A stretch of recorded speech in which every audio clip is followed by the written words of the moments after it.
सखी सहेली कार्यक्रम में आप सभी श्रोताओं का बहुत बहुत स्वागत है। तो स्वीकार कीजिए मन्नू बहुरिया और बुआ का नमस्कार। और हमारी तरफ से भी सभी का स्वागत है। हाँ और तो हमारे संग मीठी मीठी बातों और प्यारे प्यारे गीतों के साथ जुड़ जाइए। बिल्कुल, और जुड़ भी गए हैं बुआ जी। बहुत से संदेश आ चुके हैं, बहुत सी बातें जो थी उन्होंने विषय तो देख ही लिया है और बहुत सी बातें अपनी लिख के भेजी हैं। तो देख लिया तो नहीं बताएं नहीं बताना है। नहीं, और भाई हम लोगों को बता दें कि जैसे कि ना जुड़ चुके हैं, इस पर मन्नू बहुरिया ने बहुत हमें घूर के ऐसे कहा कि जुड़ चुके हैं। तो ये इनका आत्मविश्वास है जो आंखों से छलका है। हमने कहा बता दें लोगों को कि इन्होंने बहुत हमें ऐसे कहा कि ऐसे कैसे 3 बजे के बाद आप ऐसे कैसे बात कर रही हैं कि जुड़ जाइए। श्रोता जुड़ चुके हैं तो बहुत बहुत स्वागत है सभी का। और विषय इसलिए भी बताना है कि हमारे बहुत सारे साथी अपना काम करते हुए जो सुन रहे हैं इस समय कार्यक्रम, उन्हें बता दें कि आज हम घुमाने के लिए उन्हें ले जाएंगे तवांग। हाँ बिल्कुल, जो कि अरुणाचल प्रदेश में है जी। और रही बात कि नकल ना करें, दूसरे की नकल ना करें। खासकर जब आपका कहते हैं ना कि बुआ जी की सबकी अपनी एक प्रतिभा होती है, व्यक्तित्व होता है, तो ऐसे समय में दूसरों की नकल ना ही करे। तो ऐसे अच्छा समय क्या मतलब हर समय नहीं कर रहे हैं, ऐसे समय क्या सबका व्यक्तित्व तो होता ही है अपना। आप अपनी मौलिकता बनाए कर रखिए और कुछ अगर सीखना है तो सीखने के तौर पर सीखें, ना कि नकल करें। और बहुत सारी अच्छी अच्छी कहानियां हमारे साथियों ने लिखकर भेजी है कि किस तरह से नकल करने के बाद क्या क्या दिक्कतें आई लोगों को। अच्छा हाँ, मैंने देखा भी बुआ जी, बिल्कुल आपने बताया जैसे एक संदेश के जरिए मतलब पूरी कहानी आई है कि नकल करने से क्या होता है। अरे वाह, तो भाई हम उसकी बात भी करेंगे। और हमारे साथियों ने सुनी भी होगी, लेकिन भाई मौका जब आता है, विषय आता है, तो उसके बारे में बात करना मज़ा अच्छा भी लगता है। और सार्वजनिक स्थानों पर रखें ध्यान किन किन चीज़ों का, इसके बारे में भी बात करेंगे। सार्वजनिक स्थान जैसे पार्क है, या हम ट्रेन में सफ़र कर रहे हैं, बस है, या कोई और यात्रा कर रहे हैं, या प्लेटफॉर्म पर हैं। हाँ, अगर हम नदी किनारे भी हैं, पहाड़ में घूमने गए हैं, कोई एक पर्यटक स्थल है, तो वहाँ पर भी इन चीज़ों का ख्याल रखें, ध्यान रखें। और पर्यटन की अगर बात आई है तो हमने तो पहले बता ही दिया है, तवांग चलेंगे। और तो जब बिगड़ी बात बन गई, ये जब हम बात करेंगे यानी वो दिन याद करो में, तो क्या घूमने के समय भी कुछ बात बिगड़ जाती है तो वो भी बनाई जाती है, वो भी बात करेंगे। मैं वहीं पे ही आ रही थी बुआ जी, आपने मेरे मुंह की बात छीन ली कि भाई हाँ, कई बार ऐसा होता है कि हम कहीं जा रहे हैं बिल्कुल जोश के साथ और हम कुछ चीजें भूल गए। तो ऐसे समय में कुछ बहुत जरूरी चीजें भूल गए, उस समय क्या करते हैं हम? करते हैं जुगाड़। जुगाड़ क्या करते हैं वो बताइए आप। उसको हम क्या नाम देंगे ये हम बाद में बताएंगे। अब आपने जुगाड़ किया या किसी से कुछ और आग्रह करके कुछ व्यवस्था की, वो आप बताइएगा। और जुगाड़ भी किया ही होगा जरूर आपने। कभी कभी तो टिकट 1 महीने बाद का रहता है, आदमी चला जाता है घूमने। हाँ, वो है, बिल्कुल है। और श्रोताओं से हम अनुरोध करेंगे तो जब ऐसी चीजें आपके साथ हुई तो आपने क्या किया, ये आप जरूर लिख कर भेजिए। बिल्कुल लिख कर भेजे मन्नू बहुरिया। लेकिन एक बात और है, ये केवल घूमने की बात तक सीमित नहीं है। आजकल शादी ब्याह में जा रहे हैं, शादी ब्याह में तैयार होने से लेकर खाना पकाने से लेकर मेहमान के आने और जाने तक के बीच में इतने काम होते हैं और इतनी व्यवस्थाएं होती हैं, उनमें कुछ ना कुछ तो ऊंच नीच हो जाती है। यानी कि थोड़ी सी व्यवस्था अगर बिगड़ी तो उसको आपने कैसे संभाला। हम जब तवांग की बातें करेंगे ना तो और भी मन झूम उठेगा। वैसे लोग कहते हैं यहाँ शांति के लिए लोग जाते हैं। हाँ, शांति के लिए जाते हैं, तभी तो मन झूमेगा ना बुआ जी। क्या बात है, ये तो उल्टी गंगा बहा रही है। चलो देखते हैं। बिल्कुल। और अगर हम तवांग की बात करें तो बर्फ से ढकी हिमालय श्रृंखला की गोद में बसा मनमोहक प्राकृतिक दृश्यों से भरपूर उत्तर पूर्व भारत का एक पर्यटक स्थल है ये, जिसे किसी विशेष परिचय की आवश्यकता नहीं है। और इस गांव की स्फूर्तिदायक आभा और अपार शांति जो है देश भर में अनगिनत लोगों को अपनी ओर आकर्षित करती है हमेशा से। सही बात है। लोग चिंताओं से मुक्त हो जाते हैं, तनाव से मुक्ति पाने के लिए यहाँ जाते हैं। वैसे तवांग निस्संदेह आत्मा साधकों के लिए स्वर्ग है, साहसिक उत्साही लोगों के लिए भी स्वर्ग है। जाहिर है कि जब आत्मा शांत रहेगा तो फिर साहस भी करेगा इंसान। छोटे से गांव में ट्रैकिंग, हाइकिंग से लेकर माउंटेन बाइकिंग और वाइल्ड लाइफ स्पोर्टिंग तक भरपूर साहसिक सुविधाएं हैं, जो इसे वास्तव में अरुणाचल प्रदेश के सर्वश्रेष्ठ साहसिक पर्यटन स्थलों में से एक बनाती हैं। क्या बात है। और ये है भी बहुत ही खूबसूरत जगह जो चारों ओर से प्रकृति से घिरा हुआ है। ये तो है ही। और यहाँ पर खूबसूरत चोटियाँ हैं, छोटे छोटे गांव हैं, शांत झीलें हैं। अगर हम इस नगर के इतिहास में झांकें तो यहाँ धर्म और पौराणिक कथाओं पर सम्मिश्रण इसका देखा जा सकता है।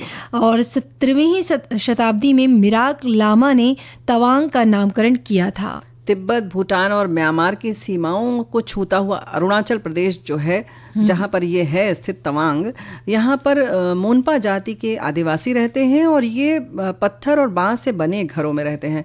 प्राकृतिक खूबसूरती के अलावा यहाँ पर मठ जो है वो बहुत प्रसिद्ध है, सभी जानते हैं एशिया का सबसे बड़ा मठ है तवांग मठ, जो बौद्ध मठों के लिए बहुत पूरे विश्व में पहचाना जाता है और विश्व का ये दूसरे नंबर का सबसे बड़ा मठ है। क्या बात है। और इसे गोल्डन नामग्याल ल्हासे के नाम से भी जाना जाता है। और तवांग मठ का जो निर्माण है वो मेराक लामा लोड्रे ग्यात्सो ने 1680-81 में करवाया था और इस जगह से पूरी तवांगचू घाटी के, मतलब घाटी का नाम है तवांगचू, तो उसकी खूबसूरत दृश्यों को देखा जा सकता है। और तवांग मठ दूर से किसी किले जैसा दिखाई देता है, अगर आप दूर से देखेंगे तो किले जैसा दिखता है। और ये कह सकते हैं कि पूरे देश में ये अपने प्रकार का, मतलब अलग तरह का अकेला बौद्ध मठ है और इस मठ में सैकड़ों बौद्ध साधु जो हैं, भिक्षु हैं, एक साथ रह सकते हैं, वो इतना विशाल है। बिल्कुल। और इस मठ के पास ही एक जलधारा भी बहती है या झरना भी बहती है जी। और ये 400 साल पुराना मठ है और हमारे साथी इसी के बारे में बताते हुए कह रहे हैं कि तवांग शब्द में ता का अर्थ होता है घोड़ा और वांग का अर्थ होता है चुना हुआ। पौराणिक कथाओं के अनुसार इस स्थान का चुनाव मेराग लामा लोड्रे ग्यामत्सो के घोड़े ने किया था। मेराग लामा लोड्रे ग्यामत्सो एक मठ बनाने के लिए किसी उपयुक्त स्थान की तलाश कर रहे थे। उन्हें ऐसी कोई जगह नहीं मिली जिससे उन्होंने दिव्य शक्ति से मार्गदर्शन प्राप्त करने के लिए प्रार्थना करने का निर्णय लिया। प्रार्थना के बाद जब उन्होंने आंखें खोली तो पाया कि उनका घोड़ा वहां पर नहीं है। वो तत्काल अपना घोड़ा ढूंढने लगे। काफ़ी परेशान होने के बाद उन्होंने अपने घोड़े को एक पहाड़ की चोटी पर पाया।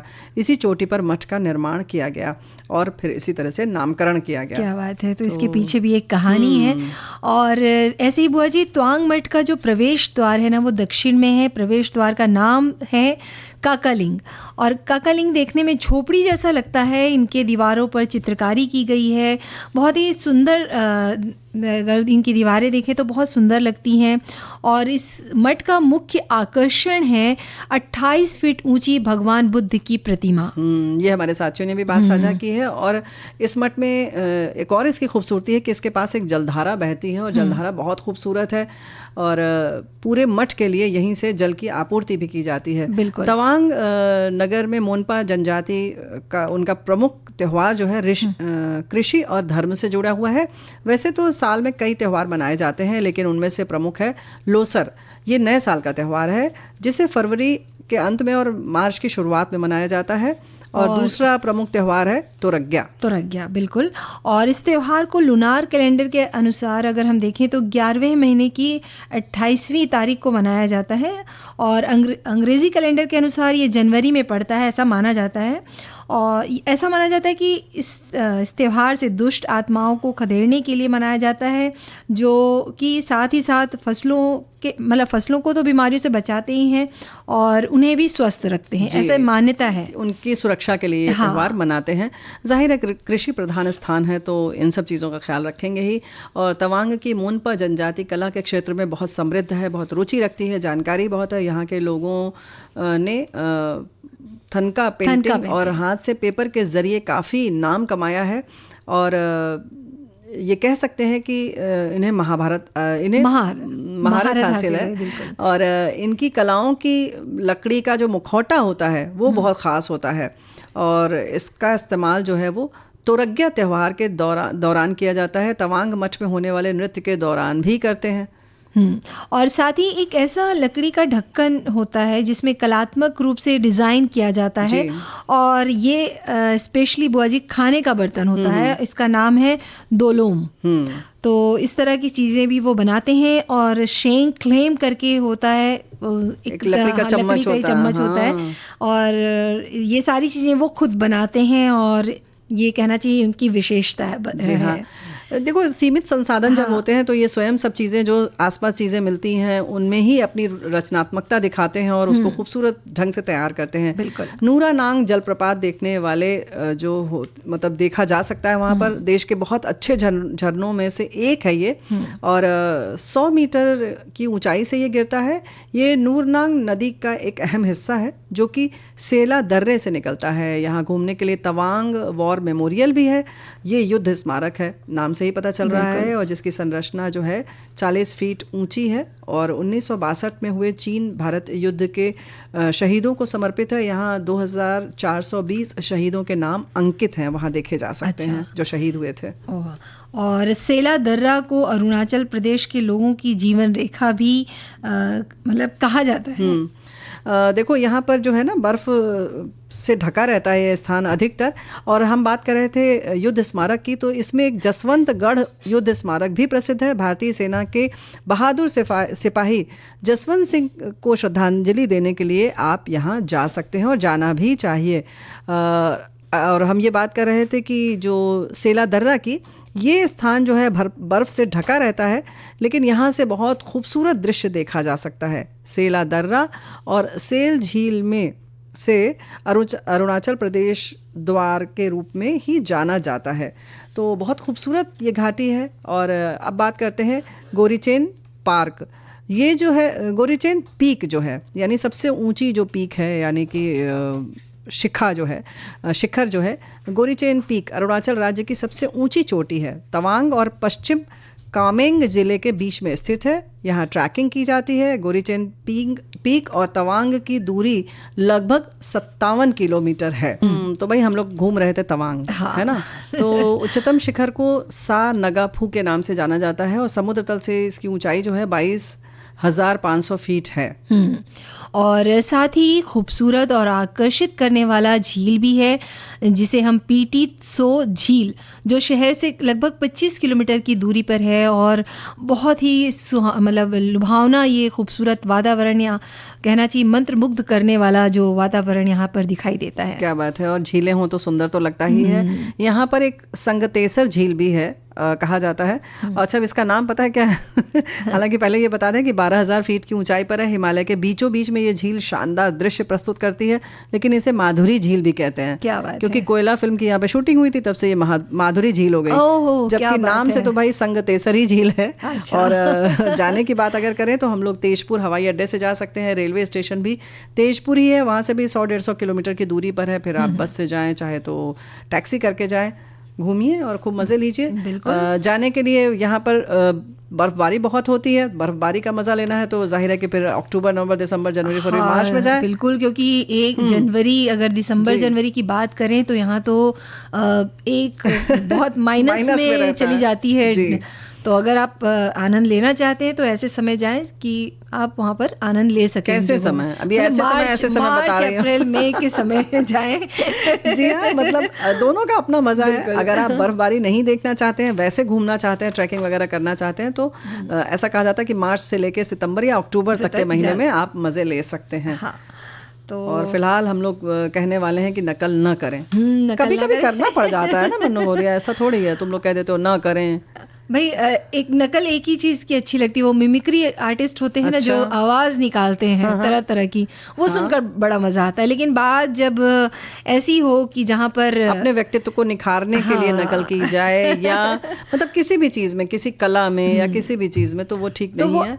तो वो अच्छी बात है। अगर व्यक्तित्व निखारने के लिए की जाए तो वो अच्छी नकल हो सकती है। लेकिन अपना व्यक्तित्व बहुत अच्छा लगे तो हम किसी और की नकल करें और वैसे ही बनने लगे तो नहीं ठीक है ना। हाँ। हम सोचे कि हम सबसे अच्छे लगें और इसके लिए हम किसी और को आदर्श अगर मान रहे हैं और बिल्कुल वैसे ही चलने लगे तो ये नहीं ठीक है ना। हाँ, मतलब कुछ चीजें उसमें से आत्मसात कीजिए और कुछ अपनी मौलिकता भी बनाए रखिए। ये कहने का मतलब है। ये बिल्कुल सही बात है। और खासकर जब ऐसा भी होता है कि हमारे आसपास, अगर हम पहली चीज तो अपने जेब के बारे में ध्यान दें कि हम कितना खर्च कर सकते हैं। नहीं तो ऐसे केवल हाव भाव में नकल करने में क्या पैसा खर्च होगा भाई। हाव भाव की बात नहीं बुआ जी, कि अगर आप कुछ कपड़े ले रहे हैं, अगर आप कुछ ज्वेलरी ले रहे हैं, तो ऐसा ना हो कि भाई वो मेरे रिश्तेदार तो हर महीने ये कपड़े खरीदते हैं, ये ज्वेलरी लेते हैं, ये सोना लेते हैं, चांदी लेते हैं, तो हम भी उन्हीं की नकल करते करते कम से कम 6 रंग का पर्स तो हो ही हाथ में। जिस रंग का कपड़ा पहने उस रंग का हमारा पर्स होना चाहिए, घड़ी हो। लेकिन ये भी ध्यान रखे भाई कि हमने हमारी जो आर्थिक स्थिति है, हमारे घर की जो स्थिति है, उसके हिसाब से हम काम करें। ये तो बात सही है मन्नू बहुरिया, लेकिन यही तो हम भी कह रहे हैं कि उसके संग संग इस बात का भी ख्याल रखना होगा कि अगर आपके पास अथाह पैसा है तब भी ये नकल करना उचित नहीं है। आप अपने हिसाब से चलिए, आप अपनी अलग पहचान बनाएं तो ज़्यादा बेहतर है। बिल्कुल सही बात। और बुआ जी ऐसी एक बात हमारे श्रोता ने भी लिखी है कि नकल कीजिए पर अकल से। अच्छा। अच्छी बातों का व्यवहार, उनके बोलने का सलीका, पर किसी दुर्गुणों का नकल करना अच्छी बात नहीं।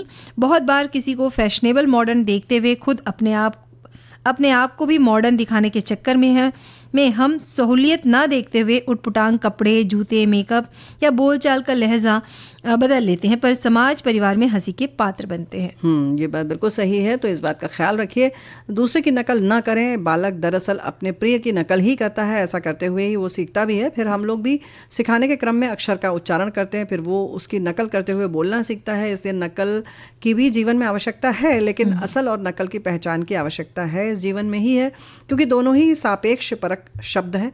फिर सच तो ये है कि ये संसार ही नकली है और असली केवल वही है जो एक संसार में व्याप्त है, इस संसार में। और वो अपने इस सापेक्षता को हम अपने किस स्तर तक उतार पाते हैं, बस यही नकल न करने के उद्देश्य हैं, अगर हम अपना सकें तो बात बिल्कुल सही है कि नकल तो नहीं करना चाहिए। और हमारे एक साथी ने जो कहानी लिखकर भेजी है वो वाकई बहुत अच्छी है, कि हालांकि इन्होंने घोड़े और गधे की बात की है, लेकिन दो घोड़े भी हो सकते थे। इन्होंने लिखा है कि दोनों जा रहे थे साथ में, गधा और घोड़ा, और घोड़े के पीठ पर जो था नमक था और गधे के पीठ पर जो थी रुई रखी थी। तो गधा पानी में उतर गया, तो उसने, भाई तुम पानी में क्यों उतर रहे हो? तो उसने बोला कि भाई हमारा सामान जो है वो हल्का हो जाएगा इससे, क्योंकि नमक है, पानी में घुलता जा रहा था और उसका सामान, बोझ जो है वो कम होता चला गया। तो यही देखकर गधा भी पानी में उतर गया और उसकी जो रुई थी वो भीग गई और भारी हो गई। तो इस तरीके से नकल जो है उन्होंने उतारी तो बस परेशान हो गए। तो इस तरीके का बिल्कुल सही बात है, ये उदाहरण ही है कि किस तरह से हम बिना सोचे समझे जब नकल उतार लेते हैं या किसी के पीछे पीछे चलने लगते हैं, कॉपी कर लेते हैं, तो दिक्कत हो जाती है। बिल्कुल। और हाँ, ऐसी एक बात हमारे श्रोता साथी ने लिखी कि नकल करना है तो किसी के द्वारा किए गए दान की नकल करे, दूसरों के द्वारा दिखाई गई दया भाव की नकल करे और दूसरों द्वारा की गई भारत की सेवा और रक्षा की नकल अवश्य करें। तो ये बात उन्होंने लिखी है। और बुआ जी, खासकर देखा जाता है कि कैरियर के चुनाव के समय भी हम देखा देखी जो है उसके सब्जेक्ट में चले जाते हैं, हमारी रुचि हो या ना हो। तो ये भी ध्यान रखें कि आपके बच्चे की किस में रुचि है। ऐसा नहीं कि आपको डॉक्टर बनाना है या आपके पड़ोसी के बच्चे डॉक्टर हैं या इंजीनियर हैं तो आपको भी उनको डॉक्टर या इंजीनियर बनाना है, या खुद जो युवा वर्ग है वो भी कई बार दोस्तों की नकल करने के लिए उस कैरियर की तरफ चला जाता है जबकि उसका इंटरेस्ट नहीं होता है। बिल्कुल। तो और कभी कभी इंटरेस्ट हो नहीं हो, रुचि हो नहीं हो, उसके संग संग क्षमता भी होती है, उसकी क्षमता नहीं है, लेकिन फिर भी कभी कभी हमारा मन होता है कि हम या किसी और के देखा देखी या पूरे समाज में एक जैसे प्रचलन हो जाता है ना, किसी समय जैसे फिल्मों का देख देख के प्रोफेसर दिखा रहा है तो सब प्रोफेसर ही बनने लगते हैं। हाँ। फिर अगर वकील दिखाया तो सब वकील ही बनने लगते हैं। तो इस तरह से नकल न करें, बल्कि बाकी सब चीज़ों की तलाश करें, देखें कि कहाँ पर क्या संभावना है और फिर उसी तरह से जाएं। और जैसे तुमने पहले ही कहा कि वाहन है, कपड़े हैं, फैशन करना है, इन सब चीज़ों में तो बिल्कुल भी नकल नहीं करना चाहिए। बिल्कुल बिल्कुल बिल्कुल। और एक श्रोता साथी जैसे कहानी एक और लिखी है उन्होंने कि एक पहाड़ की ऊंची चोटी पर एक बाज रहता था। पहाड़ की तराई में बरगद के पेड़ पर एक कौवा अपना घोंसला बनाकर रहता था। वो बड़ा चालाक और धूर्त था और उसकी कोशिश सदा यही रहती थी कि बिना मेहनत के खाने को मिल जाए। पेड़ के आसपास खरगोश रहते थे। जब भी खरगोश बाहर आते तो बाज ऊंची उड़ान भरते थे और एक आध खरगोश को उठाकर ले जाते थे। एक दिन कौवे ने सोचा, वैसे तो ये चालाक खरगोश मेरे हाथ आएंगे नहीं जी, अगर इनका नर्म मांस खाना है तो मुझे भी बाज की तरह करना होगा। एकाएक झपटा मारकर पकड़ लूँगा। दूसरे दिन कौवे ने भी खरगोश को दबोचने की बात सोचकर ऊंची उड़ान भरी। फिर उसने खरगोश को पकड़ने के लिए बाज की तरह जोर से झपटा मारा। अब भला कौवा बाज का क्या मुकाबला करता। खरगोश ने उसे देख लिया और झट वहाँ से भागकर चट्टान के पीछे छिप गया। कौवा अपनी ही झोंक में उस चट्टान से जा टकराया। नतीजा, उसकी चोंच और गर्दन टूट गई। उसने वहीं तड़प कर दम तोड़ दिया। नकल के लिए अकल चाहिए। जी बिल्कुल सही तो बात है। इस तरह की कहानी हमारे श्रोता लिख भेज रहे हैं, और ये हमारे लिए सबक तो है ही, और पहले भी कहा जाता था कि और भी बहुत सारी कहानियां हैं। मक्षिका स्थाने मक्षिका इसी नकल पे ही है। और बात बिल्कुल सही है, बहुत सारी चीज़ें हमारी क्षमता से बाहर होती हैं। दूसरों की नकल ना करें, हमारे मन की प्रकृति वैसे सही बात है, ये लिख रहे हैं हमारे साथी कि कुछ ऐसी है कि अगर किसी प्रभावशाली व्यक्तित्व को देख लें तो हम खुद को भी वैसा बनाना चाहते हैं। ऐसा करने पर हम अपने खुद के गुणों को विकसित नहीं कर पाते, साथ ही अपनी सहजता भी खो देते हैं। बिल्कुल। तो ये बात बिल्कुल सही है। बोलना हो, बोलने का अंदाज हो, चलने उठने बैठने का तरीका हो, जैसे जिसमें चीज़ों में पैसे नहीं खर्च होते लेकिन फिर भी हम कहीं ना कहीं नकल करते हैं। तो या गायकी की बात होती है या कला है, कोई भी कला है, तो फिर आदमी सोचता है कि इसलिए भी नकल नहीं करना चाहिए कि फिर तो आदमी असल को सुनेगा ना, आपको क्यों सुनेगा। बिल्कुल, बिल्कुल, है ना, ये बात तो बिल्कुल सही। मौलिकता, सहजता जो चीज़ें हैं वो बनी रहनी बहुत ज़रूरी है। हाँ, और अभी अगर हम डिजिटल युग की बात करें तो स्टेटस होता है, जो मोबाइल का स्टेटस होता है या जो रील्स बन रहे होते हैं, हाँ। जो इसमें हम ये देखते हैं कि लोग अपनी बातों को बढ़ा चढ़ा कर दिखाते हैं और हम हमेशा ये सोचते हैं कि भाई हम ऐसा क्यों नहीं कर सकते या हमको ये करना चाहिए, और हम उसमें लग जाते हैं, जबकि ऐसा नहीं होता। इसके पीछे उनकी असलियत कुछ और होती है। वो कहना चाहिए ये भी कि वो जो दिखा रहे हैं ज़रूरी नहीं कि वो सही है ना। तो ये भी हमेशा इन चीज़ों को अगर आप देखते हैं, जब आप सामने अगर आप तो कहीं ना कहीं पे देख रहे हैं, उलझन बढ़ती है। हाँ बिल्कुल। तो उसको इतना अपने आप में हावी मत होने दीजिए या इतना नकल उसकी करने की कोशिश मत करिए कि आप कैसे भी आप उस चीज़ों को करना चाहते हैं। हाँ। और एक बात और है कि कहीं ना कहीं जैसे लाइक्स की बात आती है, हाँ। या उसकी पहुंच की बात आती है, व्यूज़ की बात आती है कि कितने लोगों ने देखा, तो हम बराबर ये भी तौलते रहते हैं कि इसका इतना हो गया, हमारा इतना नहीं हो गया। तो उस चक्कर में बहुत सारी चीज़ें करना चाहते हैं। तो कहीं ना कहीं ये भी नकल का ही तरीका है और हम वो पहुँचना करना चाहते हैं। तो ऐसे अंधी दौड़ में न पड़िए और अपना सुकून जो है, चैन है, उसको बनाए रखिए, तो आपकी एक अलग पहचान होगी, अपना व्यक्तित्व होगा। बिल्कुल बुआ जी, और सुकून की बात कर दी आपने। तो हो गई नकल पूरी। भाई हम तो कोशिश करते हैं बुआ जी आपकी नकल थोड़ी सी कर लें, बस आपकी जो बातें हैं, आपके बोलने का तरीका, वो थोड़ा सा मतलब ऐसा है कि थोड़ा मतलब ऐसा लगता है कि बोले इतना अच्छा बोले, इतना मीठा बोले कि हमको भी सामने वाला सुनता रहे। देखो ऐसा है ना, यही तो हम कह रहे हैं कि मिठास तुम्हारी आवाज़ की बिल्कुल अलग है, तुम्हारे बोलने का अंदाज, जो ठहराव है वो बिल्कुल अलग है। हमारे साथी भी इससे इत्तेफाक रखते हैं और सबका अंदाज अलग होता है। किसी की भी नकल नहीं करनी चाहिए, अपनी अलग पहचान बनानी चाहिए। लेकिन हाँ, जो अच्छी चीज़ें हैं उनको हम ले सकते हैं, आत्मसात कर सकते हैं, और यही बात दोनों तरफ लागू होती है। यही हम तुम लोगों से भी सीखते हैं और अपने श्रोताओं से भी सीखते हैं। हाँ, तो ये सारी चीज़ें जो है, सीखने वाली चीज़ अलग होती है, लेकिन आँख बंद करके नकल करना जो वो बिल्कुल अलग चीज़ है, और हम उसी पर चर्चा कर रहे हैं। अब हम बात करने जा रहे हैं कि जो सार्वजनिक स्थानों पर हम क्या करते हैं और क्या नहीं करना चाहिए। और हमारे बहुत सारे श्रोता जो हैं वो लिख भेजे हैं बुआ जी। वो लिखते हैं कि सार्वजनिक स्थान एक ऐसा स्थान है जो आम जनता के लिए खुला और सुलभ है, जैसे पार्क है, फुटपाथ है, शॉपिंग सेंटर, संग्रहालय, सरकारी भवन, वाहन शामिल है। इन जगहों पर जाने पर आपको स्वच्छता का ध्यान रखते हुए गंदगी नहीं करना चाहिए। बहुत बुरा लगता है जब लोग बच्चों को घुमाने पार्क में लाते हैं, साथ ही खा पी कर डिस्पोजल कप, प्लेट, गिलास वगैरह वहीं फेंक जाते हैं, जो कि अनुचित है। साथ ही सार्वजनिक स्थलों पर कपड़े भी जो होते हैं शालीन ही पहनना चाहिए। बातचीत में भी अभद्र भाषा का प्रयोग नहीं करना चाहिए। सार्वजनिक संपत्ति को किसी तरह का नुकसान नहीं पहुंचाना चाहिए। ये हमारा मूल कर्तव्य भी है। बिल्कुल सही बात है, और यही साथियों हम बात करना भी चाह रहे हैं। आमतौर पर ये सार्वजनिक जो स्थान है या पार्क है जैसे, तो हम मान लेते हैं कि ये जनता की संपत्ति है, तो हम कुछ लोग इसलिए भी बिगाड़ते हैं इसको कि ये तो हमारी ही संपत्ति है। क्या हम अपनी संपत्ति वाकई बिगाड़ते हैं कभी? ये कभी नहीं सोचते, है ना। बिल्कुल, ये तो कभी नहीं करते हम। तो अपना समझकर भी अगर हम उसका प्रयोग कर रहे हैं तो भी इसको साफ़ सुथरा रखना ही चाहिए हमको। या घर से हम जब निकलते हैं, चीज़ों को जैसे साफ़ करके निकलते हैं, अपने घर को साफ़ रखते हैं, पार्क से निकल रहे हैं या जैसे प्लेटफॉर्म है, या हमारे साथियों ने भी लिखा है, उन सब जगहों से साफ़ सुथरा करके छोड़ें। वैसे पहले एक संदेश पढ़ते हैं हम। सार्वजनिक जगह में गंदगी रहती है, बहुत लोग बैठते हैं, आते जाते हैं, संक्रमण रहेगा, पर ये सोचिए गंदगी भी तो हम ही फैलाते हैं। Railway retiring room, railway station का बेंच, आप गंदगी के चलते अपना बैग नीचे नहीं रखेंगे, भले ही दूसरे लोग खड़े रहें। सभ्य नागरिक की तरह आचरण करें, सार्वजनिक स्थान, पार्क हो या बस की लाइन या लिफ्ट। ये इन्होंने एक संकेत के तौर पर सब कुछ बता दिया कि वाकई हम अपना बैग तक ज़मीन पर नहीं रखते कि गंदा है, और कोई खड़ा है तो हम उसकी परवाह नहीं करते। तो ये चीज़ें जो हैं इनका भी हमें ख्याल रखना चाहिए कि हम बहुत फैल के तो नहीं बैठे हैं, या हमने बैग रख के किसी और के लिए घेर के तो नहीं रख लिया है और वो आ रहे हैं बार बार देख रहे हैं, अच्छा बैग रखा है चले जाते हैं, है ना। हाँ, तो इस बात का ख्याल रखिए। बिल्कुल। और वहीं एक जो श्रोतागण हैं वो लिखते हैं कि हमारे सार्वजनिक स्थान जो होते हैं संक्रमण, प्रदूषण और कीटाणुओं से भरे होते हैं। ऐसा लगता है कि आप जिस भी सतह को छूते हैं, जिस हवा में सांस लेते हैं, वह प्रदूषण और बैक्टीरिया से भरा है। केवल सार्वजनिक स्थान ही अशुद्ध नहीं है, यहाँ तक कि सार्वजनिक स्वच्छता भी चिंता का विषय है।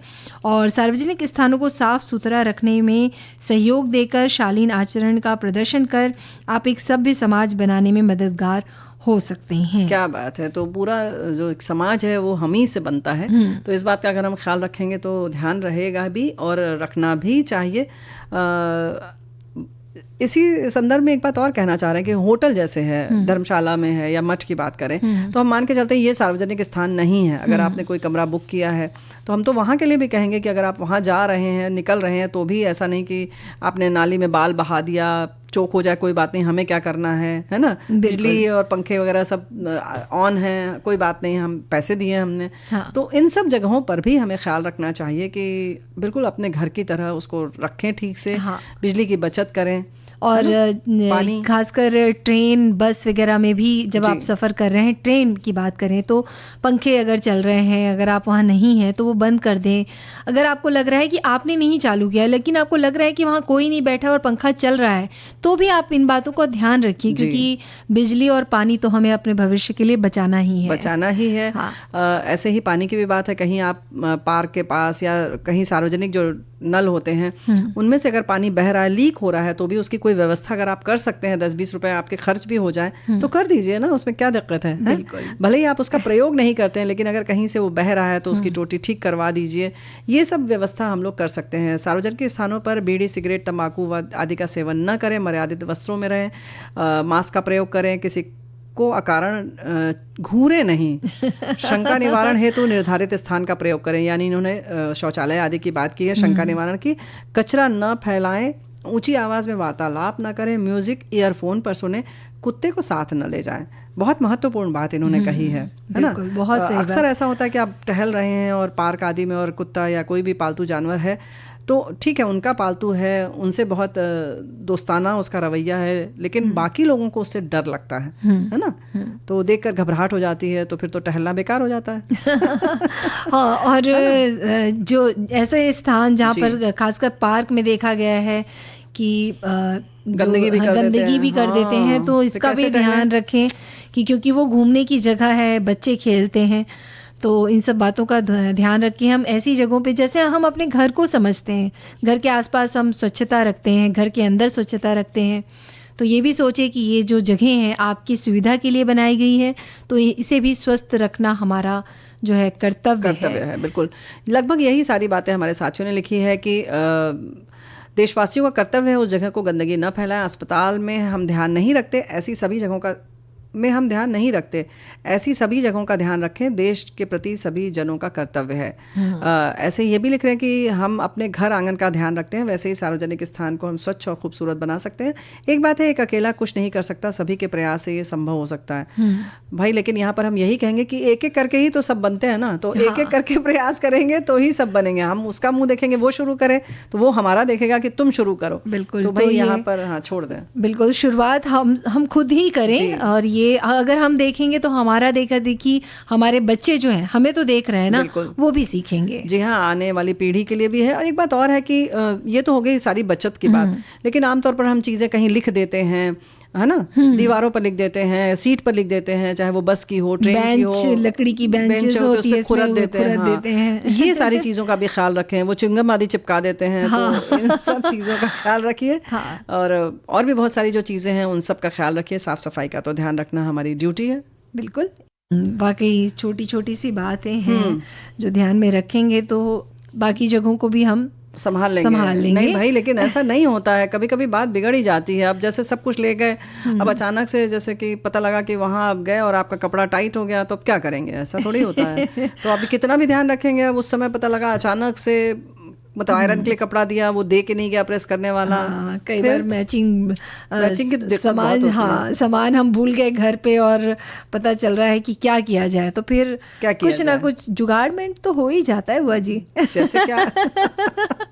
जैसे कि हमारे एक श्रोता जो साथी हैं, वो उन्होंने लिख के भेजा है कि जब बिगड़ी बात बन गई, इस पर मुझे बचपन का एक किस्सा याद आया जो मेरी प्यारी बुआ जी से ही जुड़ा है। हमारी बड़ी दीदी के विवाह के अवसर पर सभी करीबी रिश्तेदार थे। बुआ जी पर भोजन आदि देखने की जिम्मेदारी थी। तो हुआ ऐसा कि नाश्ते में बनी सब्जी कुछ ज़्यादा ही बच गई, तो बुआ जी ने सब्जी में से आलू अलग कर लिए और उसमें कुछ मिलाकर पराठे, कटलेट जैसे पकवान बनाकर बच्चों को खिला दिया। किसी को ये राज पता ही नहीं चला। क्या बात है, ऐसा ही होता है। देखो भाई, इसीलिए कहते हैं ना कि शादी ब्याह में खास तौर से बड़े लोगों की बड़ी ज़रूरत होती है, और बुआ की तो खास तौर से भाई देखो हम अपनी कॉलर ऊंची कर सकते हैं। देखो अक्सर ऐसे ही आजकल का जैसे मौसम है, इसी से याद आया कि सलाद बहुत बच जाता है ना। तो मूली, गाजर ये सब रखा हुआ है, फिर उन्होंने थोड़ा सा गोभी भी बनाया, थोड़ा सा उसको उबाल दिया और चला हुआ अचार बना दिया, उसमें राई, नमक, हल्दी और मिर्च डाल दी, अचार बना दिया। तो कुछ बिगड़ी हुई तो नहीं थी बात, लेकिन हाँ ये कि बहुत बचा हुआ सामान था, कहीं फेंको करो, इससे अच्छा कि उन्होंने कुछ ऐसा कर लिया। लेकिन बात जो होती है, कभी कभी कुछ लोग नाराजगी हो जाती है, कुछ परेशान हो जाते हैं, कोई बीमार पड़ जाता है, कुछ ऐसी भी स्थितियां आती हैं। लेकिन हमारे एक साथी ने जो बात साझा की है, वो लिखा है ज़्यादातर बात बिगड़ने की समस्या शादी विवाह सेटल होने के समय होती है। बात अच्छे से शुरुआत होती है और नतीजे तक पहुँचते पहुँचते बिगड़ जाती है। पर मैं आज यहाँ उल्लेख कर रही हूँ 2 अच्छे पढ़े लिखे सामाजिक प्रतिष्ठित लोगों की संपत्ति क्रय विक्रय की बात चल रही थी, जैसा कि होता है। साथ में अपने दोस्त वकील को लेकर गए, ऑनर से बात चल रही थी। वकील दोस्त साहब अचानक कुछ उल्टा सीधा बोल गए। शब्दों की बात ओनर को बहुत लग गई, जो खरीदार थे। और भाई खरीदार भी जो थे पढ़े लिखे संभ्रांत परिवार के थे। अचानक घोषणा कर दी कि मुझे संपत्ति नहीं बेचनी है। अच्छा, जिनकी संपत्ति थी। अच्छा। और लेने वाले के मुंह की हवाइयाँ उड़ गई। सारा पैसा हो चुका था, खुशी की जगह मातम हो गया। और हालांकि इन्होंने लिखा है, थोड़ी अलग बात लिखी है, औरतों को कम समझता है लोग, लेकिन अच्छा औरतों को लोग कम समझते हैं, लेकिन उस घर की औरतों फ़ोन से बात करके मिलकर उस मसले को सुलझा लिया और संपत्ति क्रय विक्रय हो गई। बाद में यही समझ में आया कि वो वकील दोस्त जो थे वो दिल से काम बिगाड़ना चाह रहे थे अपने बड़बोलेपन से, पर दोस्त के प्यार में उनके पति को दिखाई नहीं दे रहा था। दोस्ती आज भी उनसे है, पर अब लोग सचेत हो गए हैं। तो भाई ऐसा होता है। बात जैसे कि बात से जो बिगड़ जाती है बात, मन्नो बहुरिया, उसमें तो बिल्कुल सारी चीज़ों को छोड़कर, मतलब आप कह दीजिए कि जो उन्होंने बोला चलिए छोड़ दीजिए, हमने जो बोला वो भी छोड़ दीजिए, अब नए सिरे से बात करते हैं। और ऐसे स्थिति में शादी ब्याह हो या कुछ भी हो, किसी के भी बोलने से बात बिगड़ सकती है। तो ऐसे में यही होना चाहिए कि चलिए सारी पुरानी चीज़ों को छोड़ दीजिए और उस पर कहते हैं ना, मिट्टी पा दो, मिट्टी डाल दो या छोड़ दो उसको, और आगे बढ़ो, नए सिरे से फिर शुरुआत करते हैं। हो सकता है बात बन जाए। और कभी कभी ये भी होता है कि जैसे हमसे बात बिगड़ रही है, तो आप समझ लें कि इस समय पर थोड़ा सा आप कह सकते हैं अंधविश्वासी हो जाए, ठीक है इनको हटा देते हैं, आप इनसे बात कीजिए, है ना। क्या होता है कि क्योंकि जिसको बुरा लगता है उसको लगता ही जाता है, फिर उसको सही नहीं दिखाई देता है। और जैसे कि अगर तुम खराब इस समय लग रही हो, तो फिर वो लगती ही रहोगी। तो बेहतर है कि वो हट जाए सामने से, किसी तीसरे को बिठा के बात कर लिया जाए, तो कभी कभी बात बन जाती है। बिल्कुल। और ये तो बात हो गई, ये जुगाड़ है। हाँ, ये जुगाड़ है। और ऐसी एक मेरी दोस्त थी, उसने एक कहानी बताई थी बुआ जी। मतलब कहानी क्या, उसके साथ वो घटना घटी थी कि वो अपने भाई की शादी में जा रही थी और बाराती डांस चल रहा था।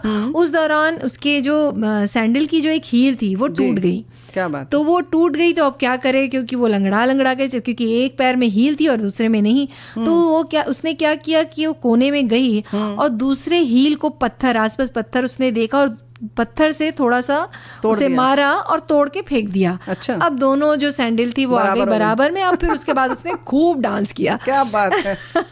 तो कई बार ऐसी स्थितियां भी बन जाती है तो कि हमें इस तरह का जुगाड़ करना पड़ता है। ऐसे ही एक बार हुआ कि वो चप्पल जो थी आगे से उसने सोल छोड़ दिया, तो उसको फिर रबर बैंड से बांध के बांध दिया गया, उसकी चोटी टाइट कर दी गई मतलब जोड़ दिया गया। वहाँ पर कील वगैरह नहीं मिल सकती थी तो रबर बैंड से उसको बांध दिया गया। नहीं तो कपड़े से भी बांधा जाता है।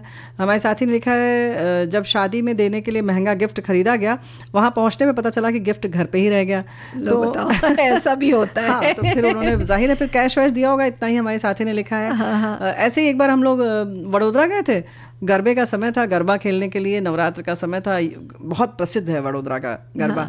हम लोग वहाँ गए और खूब तैयारी थी। हम लोग 4 लोग थे, मतलब महिलाओं के लिए खास तौर से कह रही हूँ, और खूब सारी चड़ियाँ चोली थी हमारे पास। जो लहंगा ब्लाउज पहनते हैं उसको चड़ियाँ चोली बोलते हैं। वहाँ जब पहुँचे तो वही अटैची हम लोग छोड़ के गए थे जिसमें हम लोगों ने चड़ियाँ चोली रखी लेकिन जिस मित्र के घर गए थे उनकी बेटी विदेश में जा चुकी थी, उसके सब जो थे वो निकाल के हम लोगों ने किसी किसी तरह से एक दूसरे का नाप नूप के पहना, फिर गए। लेकिन ये है कि जिस काम से आप गए हैं उसका भरपूर आनंद लेना चाहिए, भले थोड़ा कम कि ज्यादा। अब बुआ जी वही कहने वाली थी मैं कि होता भी है कि कई बार ऐसी चीजें घटनाएं जो होती है ना वो जिंदगी भर के लिए याद रह जाती है। और कई बार ऐसा भी होता है कि अगर हमने मेकअप के लिए या कपड़े ऐसे कुछ खरीदे हैं और एंड टाइम पे वो चीजें नहीं हो पाई तो कुछ अलग और नया कुछ हो जाता है। यानी ये कह सकते हैं हम अपनी क्रिएटिविटी भी दिखा ही देते हैं इस समय पे और जो भी होगा उसका मजा लीजिए। ये ना सोचिए कि हम उसी के भरोसे थे, अब तो पूरी जिंदगी यही खत्म हो गई, और उदास ना हो जी ना, तो जैसे आपने बोला ही कि उस समय का आनंद लीजिए क्योंकि वो समय तो लौट के नहीं आने वाला है। एक श्रोता है वो लिखते हैं कि जब आप किसी को ठेस पहुंचाने के लिए जिम्मेदार होते हैं तब हर बार बिगड़ी बात बना पाना संभव नहीं होता। अपने दिल पर पत्थर रख कर माफी मांगने का विचार है तो भयानक, मगर यदि उससे संबंधों का पुनर्निर्माण हो जाता है तब यह भी ठीक है। समस्या को अनदेखा करने के स्थान पर उसका समाधान करने का प्रयास करके आप चलना शुरू कर चुके हैं। अब बस आपको क्षमा याचना करने के सही ढंग की खोज करना है, जो चीज़ों को ठीक कर देना है। ये सीखने के लिए बिगड़े हुए संबंधों को सुधारने की शुरुआत कैसी करनी है, पहला चरण और उसके आगे देखिए। देखो भाई, बिल्कुल बहुत अच्छी बात है कि क्षमा याचना करने के सही ढंग खोज नहीं करनी होती है। आप बस समर्पित हो जाइए। आप मान लीजिए कि इनको मनाना है तो आप मना ही लेंगे। फिर आपके लिए ये सोचना कि हम कितना झुकें और कितना नहीं झुकें, ये बिल्कुल गलत है। और मज़ेदार बात पे अभी हमारे साथी लिख रही हैं कि अभी कुछ दिन पहले मैं जाने को तैयार हुई तो देखा सलवार के नीचे से लेस उधड़ गई है और देर हो रही थी, तो उसी से मैचिंग की दूसरी ऑफ वाइट सलवार पहनकर चले गए। तो ऐसा अक्सर होता है, ये तो आपने घर में देख लिया। एक बार हम लोग ऐसे ही गए, देखा चप्पल खरीदने गए थे और जैसे ही पैर फैलाए तो देखा सलवार उल्टी पहन के गए थे। तो अब ठीक है, उस पर से सिलाई दिख रही थी तो अब क्या किया जा सकता है था। तो ऐसी बहुत सारी चीजें होती रहती हैं, उसका मजा लेना चाहिए और अब कार्यक्रम समाप्त करना चाहिए क्योंकि समय भी हो चुका है। और हम तो यही कहेंगे कि बस स्वस्थ रहिए, मस्त रहिए और ऐसे ही अपने संदेश हम तक पहुंचाते रहिए। तो सखी सहेली कार्यक्रम से दीजिए अब अनुमति मन्नू बहुरिया और बुआ को स्वीकार कीजिए। नमस्कार।